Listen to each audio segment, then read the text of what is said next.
Welcome to Living in Beauty. It's birthday month, Sunday, October 13th, 2019, day 1182 on the road. And we just celebrated Jim's Medicare birthday in Montreal, Quebec. Now we're back in the States, about 90 miles south of Montreal in the beautiful Adirondacks, where the trees are spangled in autumn color and the loons are singing on the pond. The hunter's moon is waxing full tonight, a perfect evening to sit by our fire pit on the pond and reminisce about our recent New England tour. We pulled beauty out of Ashwelot under a soft mist and light fog. 100 miles later, we were in Portsmouth, New Hampshire. Cisco Brewing Company hosted Living in Beauty in Harvest Host style with a level pad and huge grassy lawn. We loved that flight of excellent IPAs and broke our diet for some very good pub food. You know, there's just nothing better than a good Harvest Host destination for the night. On Monday morning, we woke to rain tapping on the roof, so we went back to sleep. Why rush? Our destination in Maine was only 40 miles away. Later, we pulled out under a blue sky. Like the slow cooking movement, slow travel and adherence to the 4-3-2 rule is the Living in Beauty way. New England is an ideal region to exercise this philosophy because all of the sights and natural wonders are as near as your best friend. Day trips are seldom more than a 3-mile jaunt. Coastal Maine, where quintessential small towns, each with its proud Main Street where the library and town hall and the vintage Chinese restaurant are clustered around the impressive clock tower in the public square, are strung like white pearls evenly spaced along the evergreen-lined shoulders of US 1. That's not to say that each town is, well, as a New Hampshire man told me, "Seen one Maine town, you've seen 'em all." No, not at all.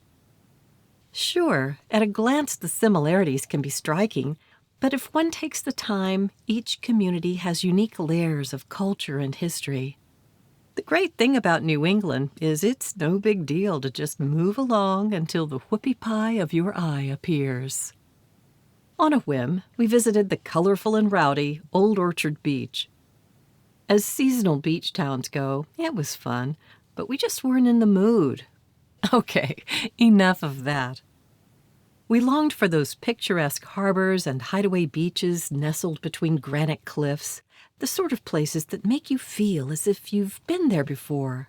And we probably have seen them in films and images over the decades. It's easy to see how colonizers thought they'd found home. This coast instills a sense of belonging.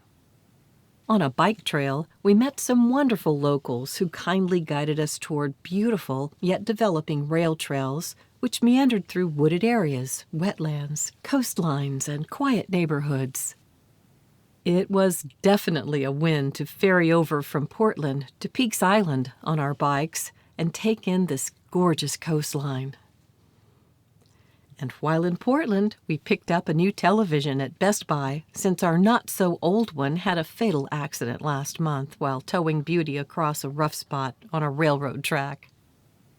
But a gloriously abundant season of delicious Maine blueberries consoled us, and a craft brew break with David, an instant new friend we met while sharing a table at Barreled Souls Brewing Company.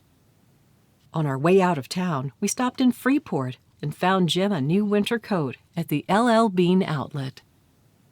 Continuing on, we sighted our first Maine lobster before stopping at Boothbay Brewing Company. Collecting our mail at a bar was a sign that we'd reached the next level of travel mojo. The folks at Boothbay Brewing, a Harvest Host member with a boutique private campground, kindly accepted our parcels from iPostal 1 and held them for our arrival. This micro campground, on a rural byway less than a mile from its namesake seaside village, has dry, electric-only, and full hookup sites. We reserved a few weeks ahead and arrived early afternoon because their pizza oven at the Watershed Tavern closes at 5 p.m. Stopping in Booth Bay was one of the best decisions we made. The Coastal Maine Botanical Garden, just a couple of miles from town, is a spectacular project.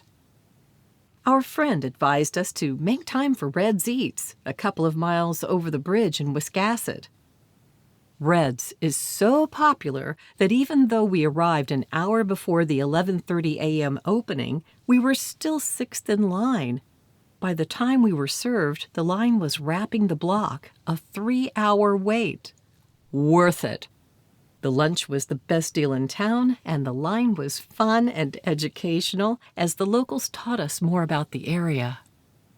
We arrived in Booth Bay on the last day of August and stayed for 4 days, but we could have easily filled 2 more weeks.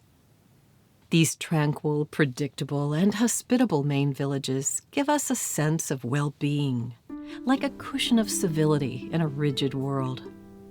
Also, by taking this slow, easygoing journey, we returned the favor by giving the delicate Maine environment a break. And that's what we mean by the Maine Thing. Now, on to Acadia.